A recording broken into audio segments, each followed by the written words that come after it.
your Bibles to Psalm 51.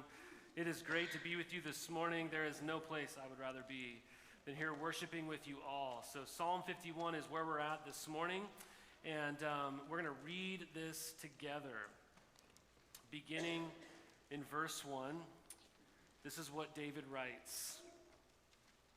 Have mercy on me, O God, according to your steadfast love. According to your abundant mercy, blot out my transgressions. Wash me thoroughly from my iniquity, and cleanse me from my sin. For I know my transgressions, and my sin is ever before me. Against you, you only have I sinned, and done what is evil in your sight, so that you may be justified in your words, and blameless in your judgment. Behold, I was brought forth in iniquity, and in sin did my mother conceive me. Behold, you delight in truth in the inward being, and you teach me wisdom in the secret heart. Purge me with hyssop, and I shall be clean. Wash me, and I shall be whiter than snow. Let me hear joy and gladness. Let the bones that you have broken rejoice. Hide your face from my sins and blot out all my iniquities. Create in me a clean heart, O God, and renew a right spirit within me. Cast me not away from your presence, and take not your Holy Spirit from me.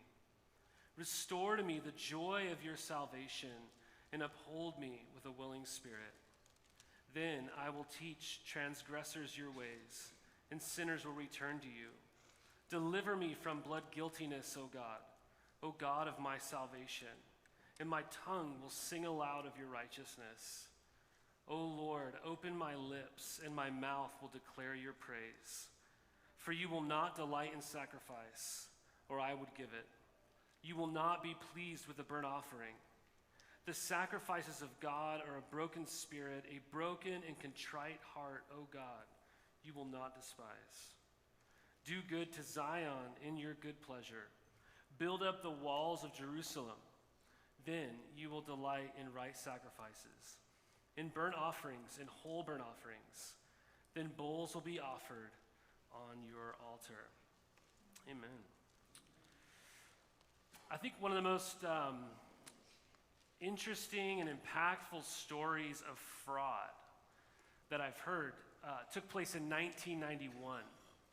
In 1991, there was a man in Japan who was a businessman, and he decided to send out 1,000 letters to 1,000 other businessmen.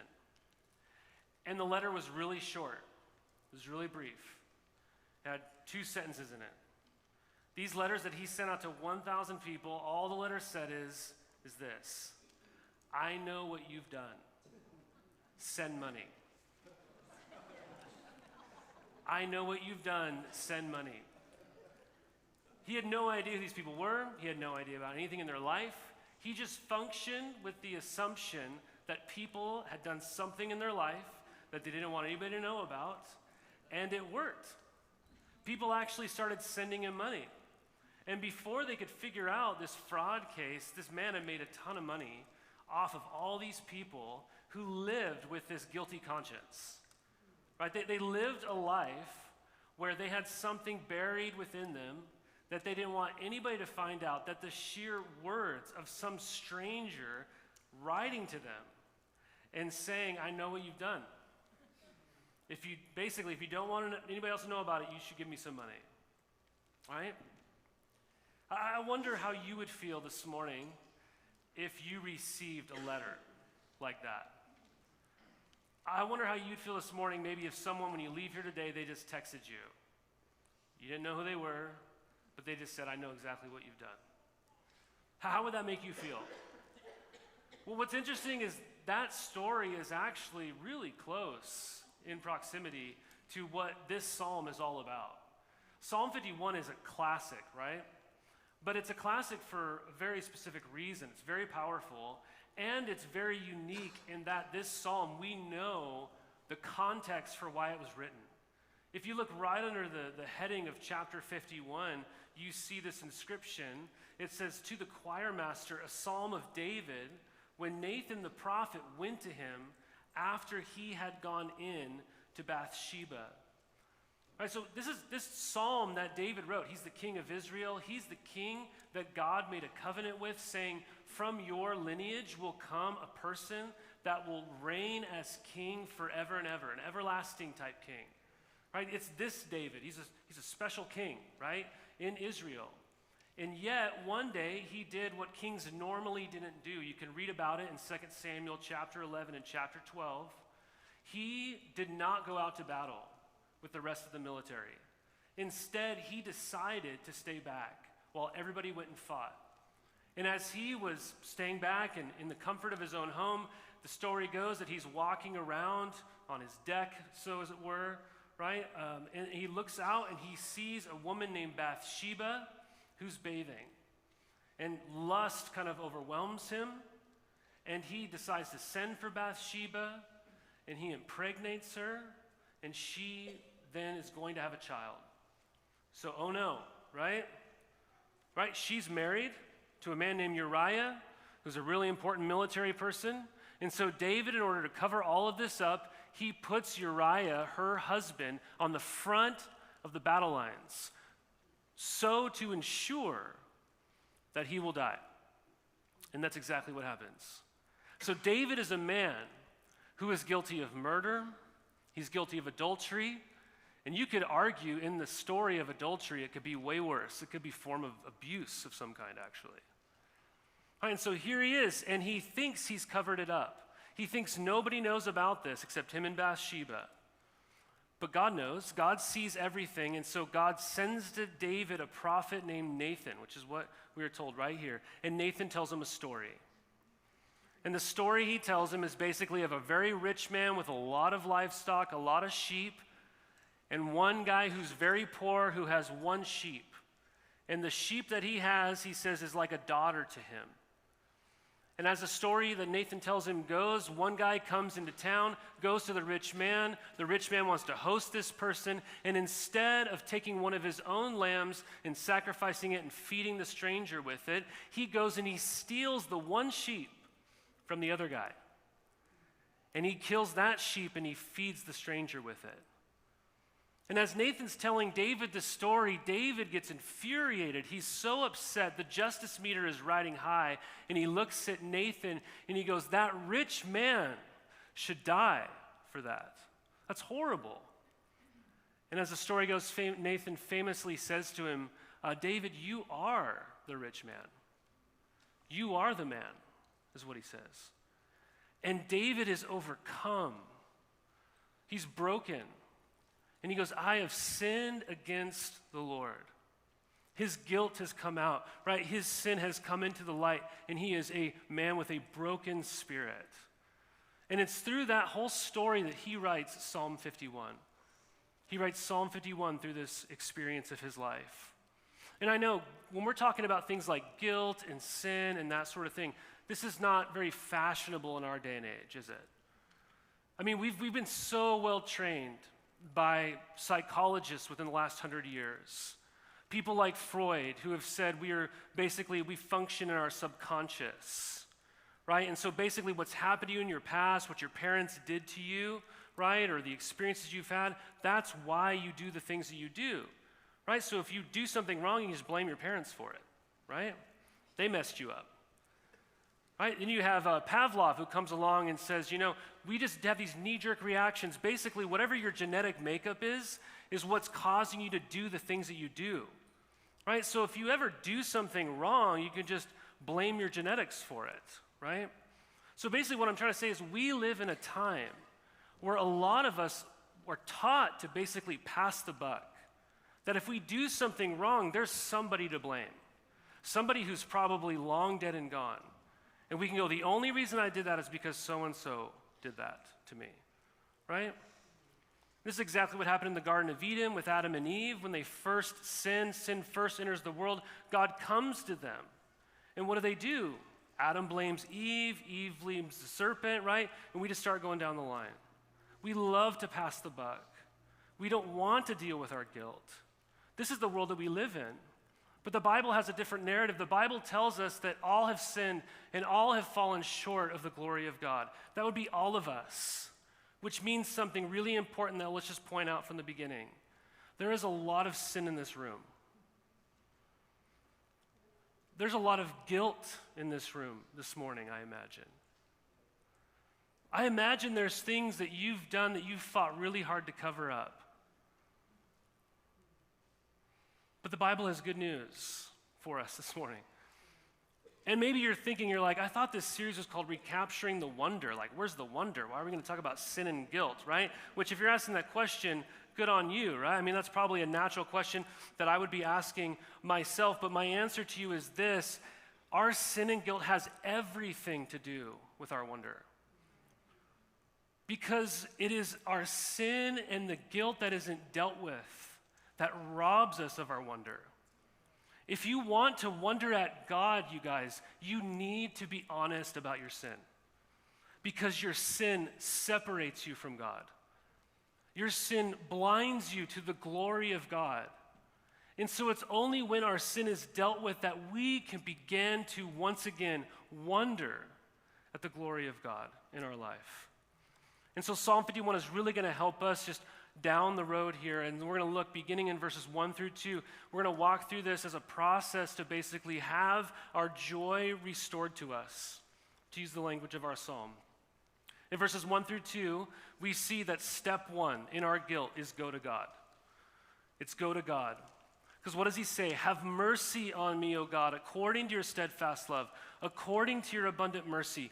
Blot out my transgressions. Wash me thoroughly from my iniquity and cleanse me from my sin. Cleanse me from my sin. I think most people, when someone does something that they shouldn't do, like if you hurt someone in some way, our natural inclination is not to go to that person that we offended. Our natural inclination is to hide ourselves from them. Our natural inclination is to avoid them in some way when we do something wrong. I mean, this week it easily popped in my brain because I can never forget it. When I was 5 years old, I remember climbing up on top of our washer and dryer, and I wanted to throw my car seat down to my sister. And right next to the washer and dryer is a single pane window, okay? And I missed, okay? And I chucked that car seat right through the window. Do you want to know what I did? Well, I didn't go running to my parents saying, hey, guess what? I just broke the window, right? I did the best that I could to cover that thing up and to run as far away from my parents as I could. I wanted to wait and avoid them for as long as I could, right? It's just an example that no one even taught me that.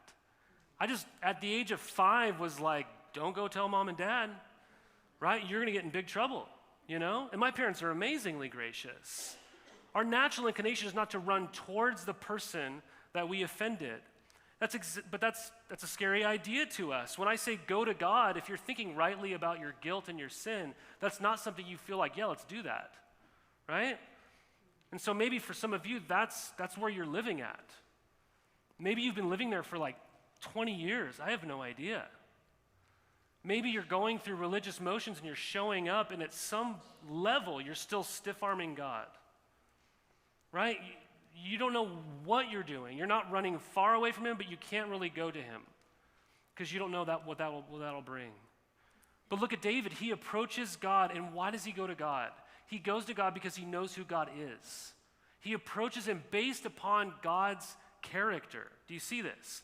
He doesn't say, have mercy on me, O God, because I'm not as bad as I seem.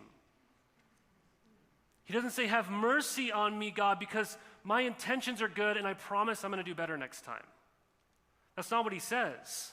He's not reasoning with God. He's not bargaining with God. He's simply asking for mercy because he knows God is abundant in mercy. He knows God has it. He knows that's who God is. That's in his character. When you look at these opening words, they're actually really interesting because the first word in our English says, have mercy on me, O God. But literally, the phrase means, God, show me grace. Then he says, according to your steadfast love. And then that third line, he does talk about mercy. So David actually appeals to these three things about God: that God is gracious, that God is loving, that God is merciful. And he's also talking about himself. And what's he referred to as himself? 3 things as well. I have transgressed, I have iniquity, and I have sin. It's actually really interesting. I know these sound like ancient religious words. I doubt you've said like, forgive my iniquity to somebody this week, or I have transgressed against you. You know, you would think you're in like Downton Abbey or something like that. But these are actually really important words. The word sin just means miss the mark. It's a generic word for sin, go figure, right? It means that you're not living according to God's design. The word transgression is a little bit more severe. It means to willingly disobey. It's the idea of like seeing a sign that says do not trespass and you see it and you're like, I'm gonna do it anyways, right? Iniquity is a much deeper rooted word. It's actually a consistent willful disobedience. It's like you know you're living wrongly, but you're just not repenting. You're gonna keep doing it over and over and over again. And so we see this like pattern of David, and so he's crying out to God. In light of knowing who he is, he cries out to God because of who God is. We approach God not because of what we are like, you guys. We don't go to God because we think we're generically good or something. We go to God despite what we are like. We go to God because of who God is. Is that how you see God? Is this how you see God? If it's not, you're going to avoid him for your whole life. You're going to keep running from him. You will. If God is just an angry old man that you have to walk around eggshells on or something, and you're just worried the fist is going to come flying at some point, you will never go to God. You will never go to God. Guys, God is famous for his grace. He is famous for his mercy. He is world famous for his love. You can go to him. What are you waiting for? What are you waiting for? Well, when you go to him, what should you do? The second thing we learn is we should be honest. We need to be honest. What does he say? For I know my transgressions, and my sin is ever before me. Against you, you only have I sinned and done what is evil in your sight, so that you may be justified in your words and blameless in your judgment. Behold, I was brought forth in iniquity, and in sin did my mother conceive me. Behold, you delight in truth in the inward being, and you teach me wisdom in the secret heart. David is very honest with God here, right? He's completely laid bare, and that's the point. He's honest. He's upfront with God. And notice the first thing, he can't get his sin out of his mind, right? He says, it's always before me. Isn't that what sin, and isn't that what guilt feels like? You just can't not see it. It just constantly colors your world, right? So we have this guilt. It keeps you awake at night maybe. It maybe makes you miserable or grumpy. This is why, especially if you're a Christian and you're living in willful sin, right? You're kind of miserable, aren't you? Right? Because you are a new creation. God has rescued you. That's not who you are anymore. And so in God's grace, you are miserable. It might feel good in the moment, but you're consistently going to be miserable. It's going to always be before you. Right? This is the idea here. So he's honest about that. Secondly, he's honest about what sin is. What does he say in verse 4? This is evil in your sight. It's evil. What is it about sin that makes it sin? It's evil in God's eyes. When God sees it, he would point it out and go, that is sin. Right? Evil is a humiliating word, isn't it? It's a humiliating word. I mean, we'd rather be like, I made a mistake. I slipped up. You know, I had a bad day. I'm really sorry about that. Right? We don't like to be like, that was evil. That was evil. Right? But being honest, part of that is just telling it like it is. We need to be honest about what sin is, but we also need to be honest about who we sin against. Do you see that too? Verse 4, who does David think he sinned against? Uriah? Bathsheba? The nation of Israel that he's supposed to be a shining example to? He's the king? Against you, God, you only have I sinned. Doesn't mean he doesn't sin against those other people, but he sees his sin so acutely as done against God that that's the only thing in his mind. I don't know if you think about sin this way, but sin is against God. Think about the againstness of sin, right? When you sin, you are standing against God. I don't know if you see your sin that way. I'm not sure we always think of it that way, but this is what Joseph does in the book of Genesis. When he's interacting with Potiphar's wife and she tries to seduce him, he says this, how could I do such a wicked thing and sin against God? Not against Potiphar, against God, right? Again, of course we sin against people, but our sin is primarily against God. You might be thinking, well, how does that work? Well, it's probably a little bit complicated, but it has something to do with the fact that God made you. He made everything. And when he made you to reflect his image, and he said to live a certain way, and how you treat other people is done unto him. And so when I don't live according to how he told me to live and how he designed me to live, that is against him because he's the one who told me to live that way. Right? It's like in my house. If I made a simple rule like with our family, like, hey guys, in this house, we love each other. So you cannot hit each other, okay? So if we never hit each other in our house, I don't know, it doesn't mean we love each other maybe, but we at least, it's not obvious that we don't love each other, you know what I mean? So in a certain sense, if one of my kids hits one of their siblings or something like that, which doesn't happen, but let's just say that happened, right? Right? They sinned against the sibling they hit, right? But at some level, they sinned against me and Elizabeth because we said, hey, we don't do that here, right? We're setting up a moral code, as it were, for how we're going to function in this house. And they said, you know what, Mom and Dad, I don't want to do that. I'm going to do this, right?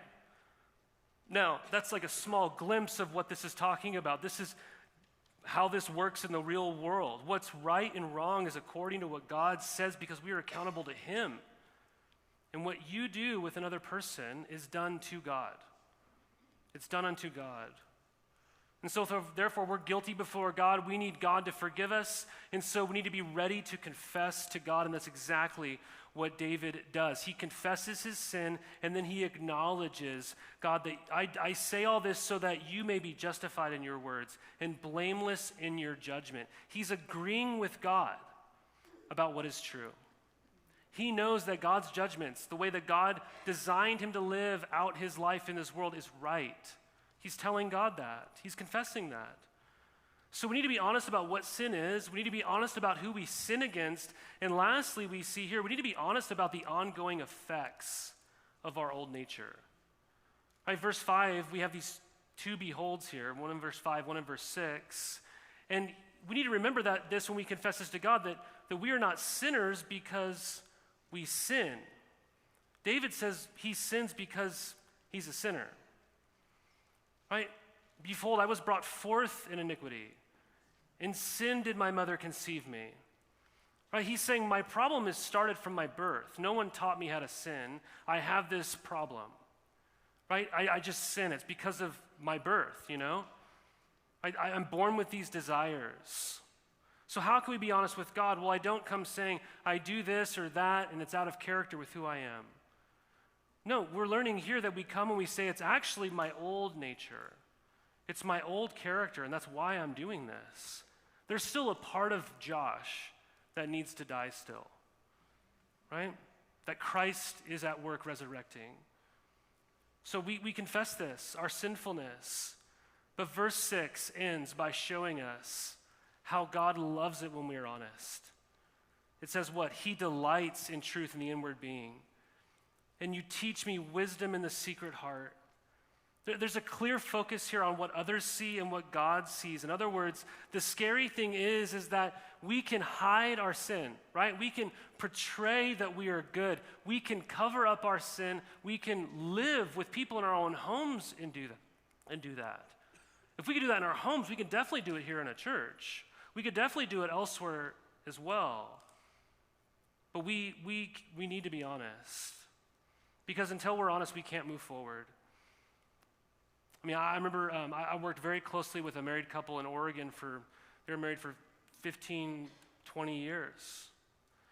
And for 15 years, this man was having multiple affairs on his wife.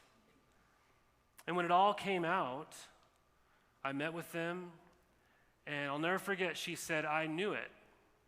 Like I knew this was happening. I just didn't know to what extent. And so she had just been patiently waiting, praying that God would just bring it out. Because she says we can't really have a marriage until we can just start getting honest about what's happening. And what's amazing is that when that came out, she just showered him with grace and forgiveness. I mean, their marriage is spectacularly godly and healthy to this day. But I'll never forget that point that she made. Until he can be honest, we can't move forward. And so in a weird way, the confession of what was going on was a relief to her. Because honesty is necessary to move forward. Right? So we got to go to God, and then we got to be honest. Third, the reason we do this is because only God can cleanse you. Only God can cleanse you. See, sin makes us feel dirty. It makes us feel dirty. You know that. And if you've ever been really dirty, like you went camping for a week or something like that, it feels really good to come clean, doesn't it? It feels really good to get clean. I'm sure David felt this way. Again, he committed murder, committed adultery. These are capital offenses in his society. And so I think this is so helpful for us because maybe you're here this morning and you're thinking, God could never forgive me. But look at David. I mean, Exhibit A, right? Of a man who's done horrible things, terrible things. So you might be thinking, why should God forgive me? What would God want to do with a person like me? Look at David. What's fascinating here, again, is God's mercy on display. There are only 4 words that David uses in this entire psalm to describe his sin. Only 4 words, right? Which tells you something. Sin is boring. It's just reruns. We just recycle it. There's not a lot of language for it. But did you know there's 19 different verbs in our chapter that color for us God's forgiveness? What the emphasis is on in our text is God's wondrous mercy. That's what's interesting to us. And that's what he highlights here. We see a bunch of these words that paint a portrait of God's mercy beginning in verse 7. It's like, purge me, wash me, let me hear, hide your face, create in me, renew me, cast me not away, take not, restore to me the joy, uphold me. He's asking God to do all of these things that only God can do. And our English Bibles actually water this down because what David is literally saying is this. He says, instead of saying wash me, he literally says, you will wash me. You will purge me. You will let me hear joy, and on and on and on. And we might say, well, how? I mean, on what basis can he be so confident? How can I be so confident? Well, it's because of verse 7, which is the very center of our prayer. He says, you will purge me with hyssop, and I will be clean. This is image of getting it all out. And there's nothing left. Wiping the slate clean. This is a bit over our heads, and we kind of move on because we're like, hyssop, what's that? I don't know. Let's just keep reading, you know? That's kind of what we do in these, at least that's what I do. Maybe you're better than I am at reading the Bible, but hyssop, what is that? Well, it's a little shrub. And what's interesting is God's people would have read that and known exactly what he was talking about. Because in the book of Exodus, we don't have time to get through the whole story, but that's a really important book to read if you want to understand the whole Bible. What you have there is Pharaoh unwilling to release God's people from their slavery so that they can serve him. And so God sends all these plagues. Pharaoh's heart is hardened, though. And the final plague is this, that God says, I am going to send my angel of death through the city. And unless you take the blood of a lamb and wipe it over the doorpost of the house on that night, your firstborn will be killed. Which is really like exactly what Pharaoh did to God's people in Exodus chapter 1. So God says, I'm going to do that again. Right? And so God's people are told, take a lamb, wipe the blood over the doorpost of the house. And the way they would do that is by using hyssop. They would take the hyssop, dip it in the blood, wipe it over the door. And so David is saying, you will purge me with the blood.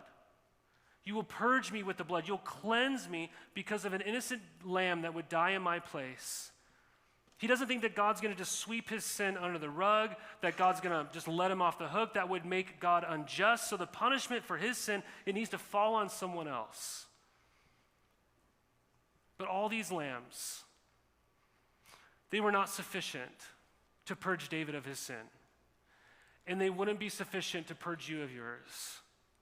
All those sacrifices are really just meant to direct your attention to the sacrifice that would one day come and would one day hang on a cross and bleed and die for you.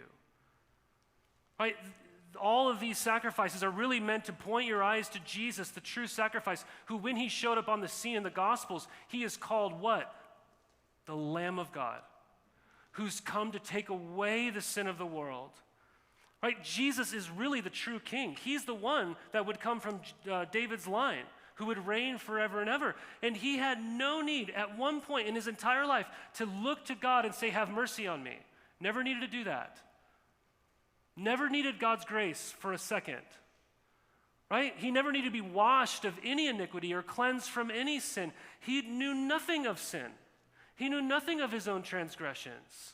He never did one thing that was evil in the sight of God. He was never brought forth in his mother's womb from iniquity. He was born of a virgin, perfect, as he entered into this world, not with a nature like ours that would be bent towards sin, but a nature that would be bent towards God.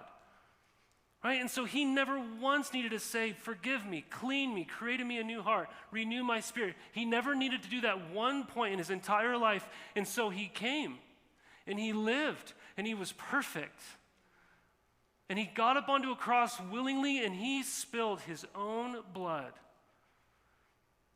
so that if you were to come to him in faith and say, God, I have all this guilt, I have all this stuff I've buried deep down, and you get it out there in the open. You go to God and you're honest with him about it. It's as if God takes that blood and he wipes it over the doorpost of your soul and you go free. You go free. This is the perfect lamb. This is Jesus. This is why we sing. If you're not a Christian, you come. I bet you're like, why do you guys sing so much about blood? It's kind of gross, kind of weird. And I get it, right? There are times I'm like, we're singing a lot about blood today, you know? It's weird, but Christians do this for this reason. It's the only way that you can go free. It's the only way that you can live. It's the only way that your guilt can be removed. It's the only way that your eyes could be open. It's the only way that you could be made right with God. It's the only way that you could ever be in the presence of God, which is exactly what David is after, isn't it? He wants all of this. Why? So that he could be in the presence of God. It's not just so he doesn't have a guilty conscience anymore. He says, cast me not away from your presence, God. Clean me. Clean me. But don't just clean me, create in me a clean heart. He actually uses the exact same word that you see in Genesis chapter 1. Perform a miracle in my life. Make me altogether new. I don't want to keep remaining the same person with just a clean slate, and I'm going to keep doing the same stuff. Make me new, oh God. I can't clean myself. Only you can. Only you can. I couldn't not this week think about Eustace, that annoying little character in the Narnia books. In The Voyage of the Dawn Treader, if you don't like to read, there's actually a movie about it. You can go watch it this afternoon. But Eustace is this really annoying kid. No one likes him. He's really mean. He's really greedy. He's really selfish. And he gets on the Dawn Treader boat, and they go and they park at an island, and as he's exploring the island by himself, he finds this like treasure in this cave that once belonged to a dragon. And he just starts dreaming about what he can do with all this wealth.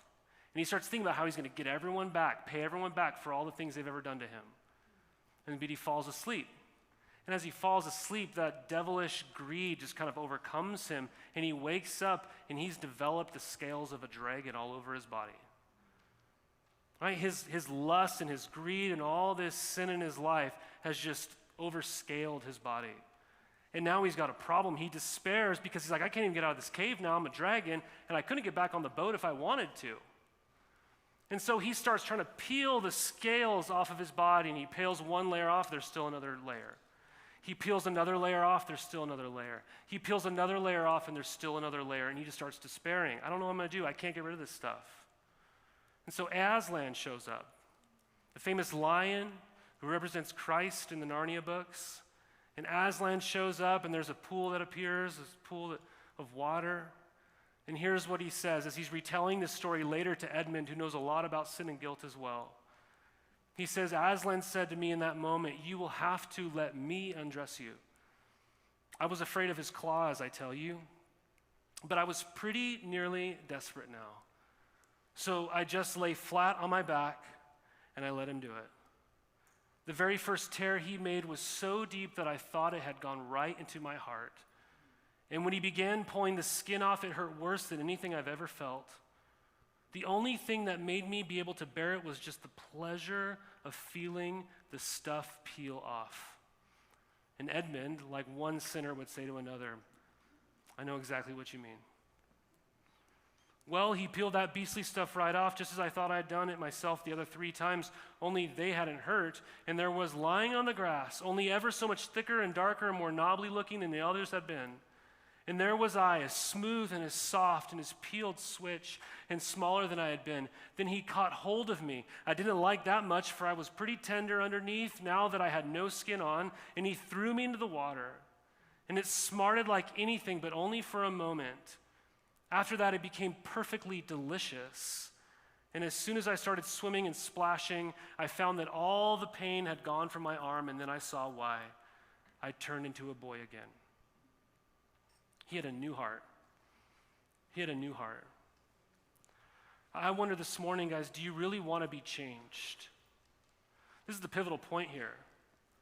Do you want to be changed, or do you just not want to feel guilty anymore? Do you want God to create a new heart within you, or you don't just get rid of those things that you don't want to think about anymore so that you can keep going on your merry way? Well, if you do, if you really want God, if you want to be made new, it is then and only then that your joy will be restored, and that's what we see at the end. Verses 13 through 19, we see this truth that we only find in the gospel, and that is this, that Christianity is not an audition. It is a celebration. It is not an audition, it is a celebration. Christianity is not you trying to get yourself clean over time and perform until God finally says, all right, you get the part. I welcome you on my team. No, it is saying, God, I can't clean myself. Would you clean me and create in me a new heart? And Jesus doing that for you, in your mouth opening up, bursting forth with praise. That's what we see here. We see this, that we can recognize when someone is forgiven and knows it because they can't stop telling other people about it. That's what we see over and over here. We see this, David's teaching, he's singing, loud singing. God is opening up his lips and praise is pouring forth from his mouth, just like a dam that's holding back an untold amounts of water that's finally broken and the water comes rushing. It's normal when you experience this. And he is a broken man, a broken and contrite man. A broken heart is not a defensive heart. It's not a protective heart. It has nothing to protect anymore, right? It's not hiding anything anymore. It needs to be mended. It needs to be rebuilt. That's the only heart that God will not despise. When you're finally humbled, when you're no longer protecting, when you're no longer prideful, that's the heart that God will never turn away. He doesn't want you to go through the motions. We see here him talking about all these sacrifices, and God's like, I want nothing to do with that unless you have a broken heart when you return to me. Stop going through the religious motions of just trying to perform your Christianity or something for other people to think that you've got it all together while you're hiding the things deep down. That's not the kind of heart that God receives. What I love about this psalm, actually, the more I looked at it this week, is verses 18 through 19. It's really weird because it goes from this private prayer of David to this corporate sort of idea.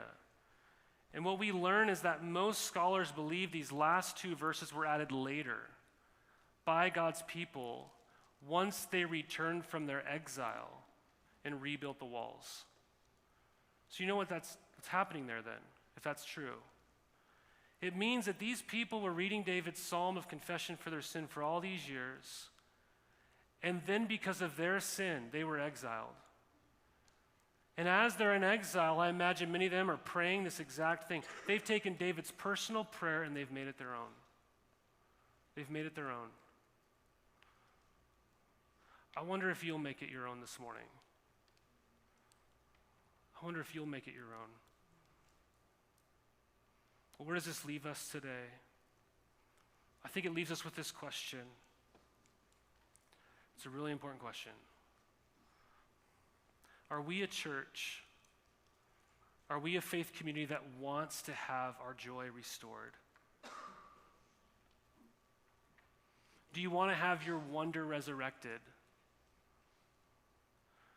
This summer, is your heart saying, I want God, and I want to marvel at him?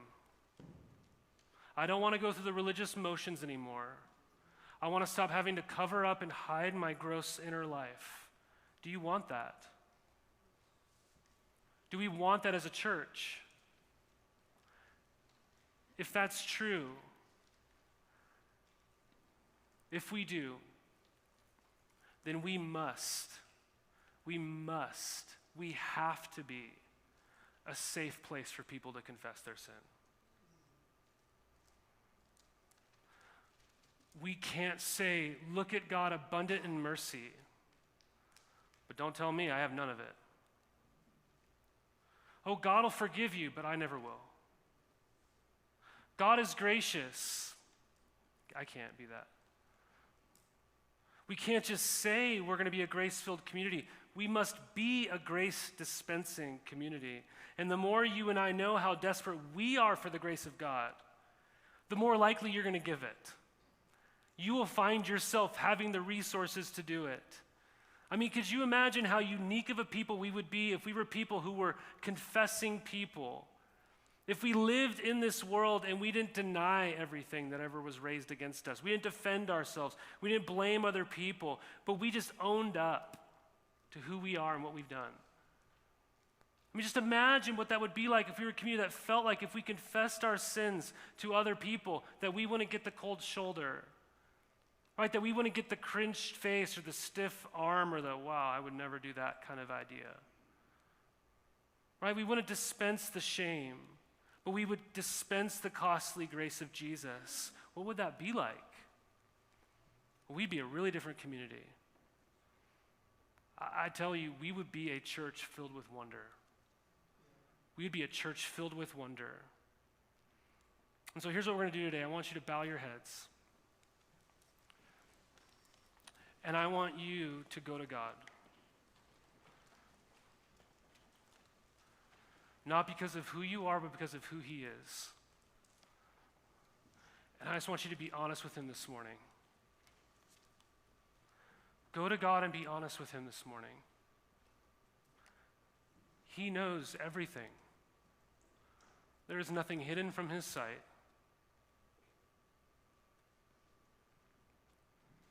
You can confess to him.